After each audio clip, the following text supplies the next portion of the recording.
is a doctor. My dad is a truck driver. My mom's a liar. Oh, I'm sure you don't mean a liar. Well, where's a student goes to court and talks to the judge? Oh, I see. You mean a lawyer.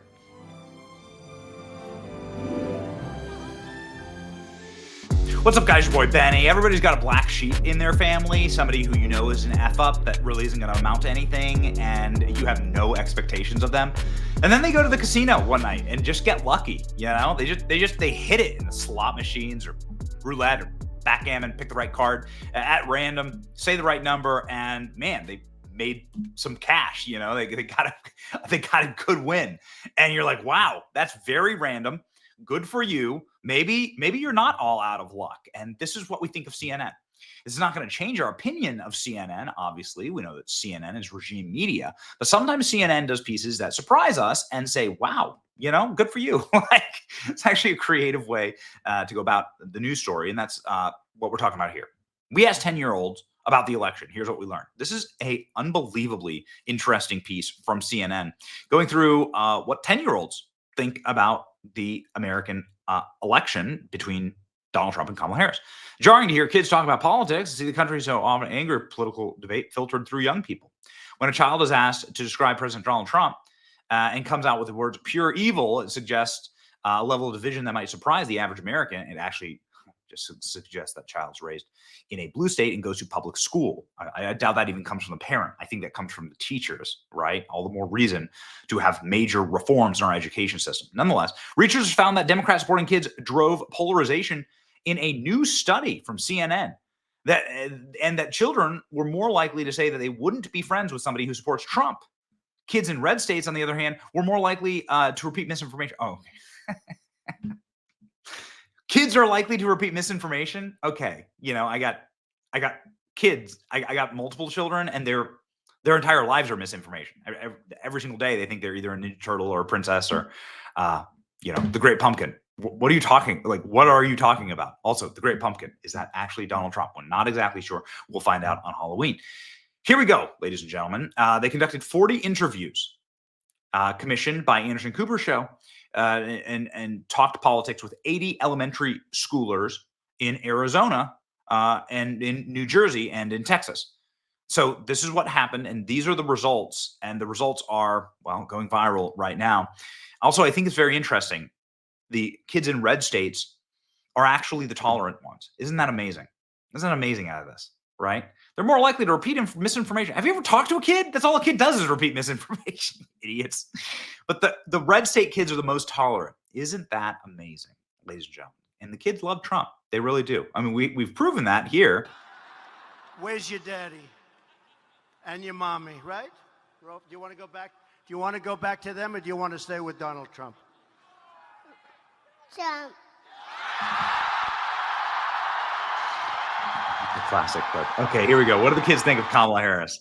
What's the first word that pops into your head when you hear the name Kamala Harris? Liar. What's the first word that pops into your head when you hear Donald Trump? Pure evil. Which one do you think is more selfish? Like selfish? Probably her. Kamala Harris? Yeah, because girls are a little bit dramatic sometimes. And do you think that people in the United States are ready to have another 4 years of Donald Trump if he's reelected? No. Why not? Because, like, I feel like all he does is, like, complain and, like, yell. The researchers found that opinions of the candidates from these 10 and 11-year-olds spanned a spectrum as wide as America. Donald Trump, he's given his life and his heart. She even shook hands with Mr. Trump to greet him before the debate, started the debate, which is pretty kind of when you're going against your opponent. The study was designed by psychologist Ashley Landrum and political scientist Shanto Iyengar. Landrum conducted all the interviews and showed the students pictures of the candidates and asked them questions like, which one of these two do you think is more honest? Which one of these two do you think would keep us safer if they were elected? Landrum also showed them an emoji chart and a feelings chart and asked them questions like this. I'm going to ask you how much you like each of these two candidates. The questions were phrased to promote more open-ended conversations. I live in an apartment. I want to get a house, but it's hard. So the first thing the kid says is liar and that Kamala Harris isn't trustworthy. How did you get an interview with my kids? CNN, how dare you? I didn't sign a waiver for this. So this kid's extremely based. This kid went completely viral on X, along with the information from this survey, finding that Democrat-leaning kids were 9 times more likely to express negative emotions about Donald Trump than Republican-leaning kids were about Kamala Harris. Republican-leaning kids were more open to visiting Democrat-supporting households. The Republican Party is actually the party that is open-minded. It's an amazing lie. And also, it's incredible, especially if you're around little kids and if you have little kids, you realize that there's sponges of information. So it shows you exactly how loud the corporate media propaganda bubbles are, right? They don't need MK Ultra anymore because they actually, like, the Democrat Party writ large owns all media with a megaphone and can scream it into your faces, right? Can like sponge it into the kids' brains. Kid bodies Kamala Harris on CNN. It's over. Okay. Yeah. All right. The kids love Trump. So yeah, this kid's now pretty famous online, and good for him. But it's not just this kid actually that made the viral rounds. There was another girl in this CNN segment that said, hey, you know what? Like, I'm black. I'm a woman. I think it'd be nice to have a black woman president, but I'm voting for Trump. Vice President Harris, students from both schools had a lot to say about her race and gender. So do you think it matters more to voters that she's a woman or that she's a person of color? I don't really care about what color she is. I just care about the personality and what she wants to do. Do you think people would be bothered at all by the fact that Kamala Harris is, half black and half No. Indian American? No, because Barack Obama was elected twice, 2 terms, served all 8 years. It'd be good for us to have a black woman as president for the first time in history. Yeah. But my vote's kind of still on Trump. Based. This be Trump's running mate? I'm not sure. Is that even legal? Yeah. So, okay. Listen, this is the kids are all right, and we find this every time we go to the college campus. Actually, the kids are all right, and this is what the kids have been. It's nice to see the kids without the programming, right? So while the kids in blue states are vicious against Republicans, the kids in Republican states and red states are very open-minded, and they're all saying yeah, race doesn't matter. What are you talking about?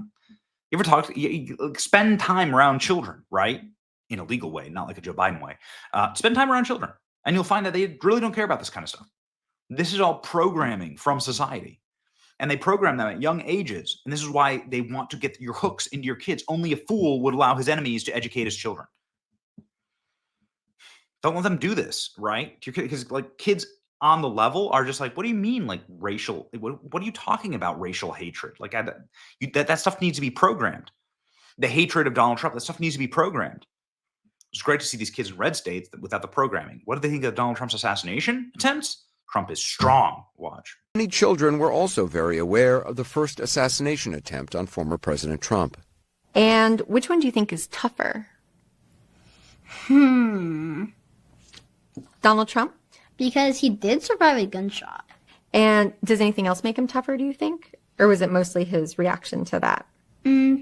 He's also pretty brave. I mean, if I was president and I was talking in front of a lot of people, I would be really scared. And why would something like that happen? There's a lot of cruel people in the world and stuff.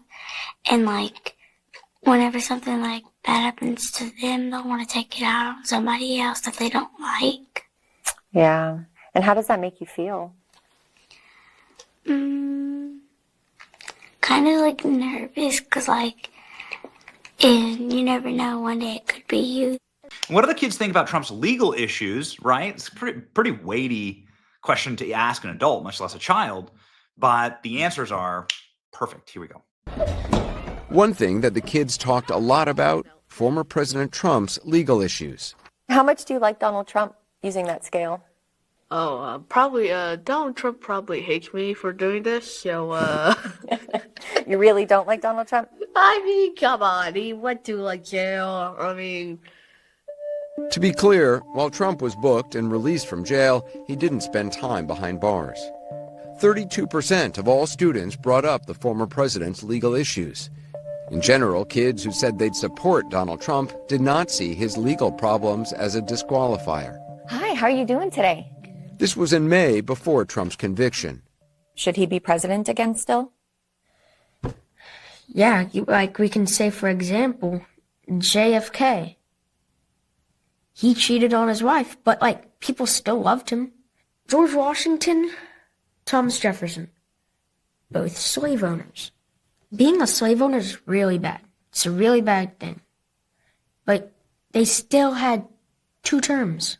So I think even though Trump has done bad stuff, he still deserves to run for president. Just curious. And now? Which one of these 2 candidates do you think is more likely to do bad things? Oh, convicted felon against a liar. Oh, who do I pick?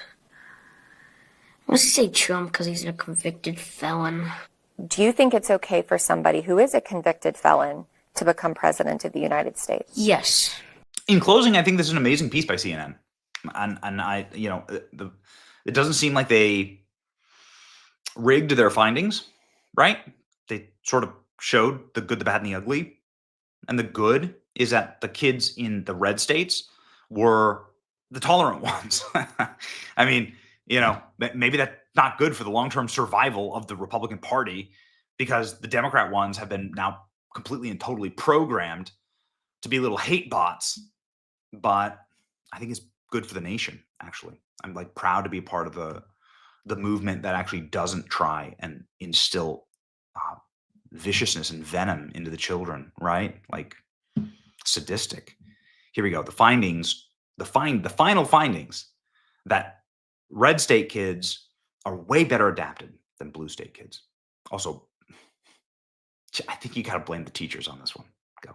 Overall, the biggest finding, the children in the study were polarized, with what researchers called more extreme responses from the blue state kids than the red state kids.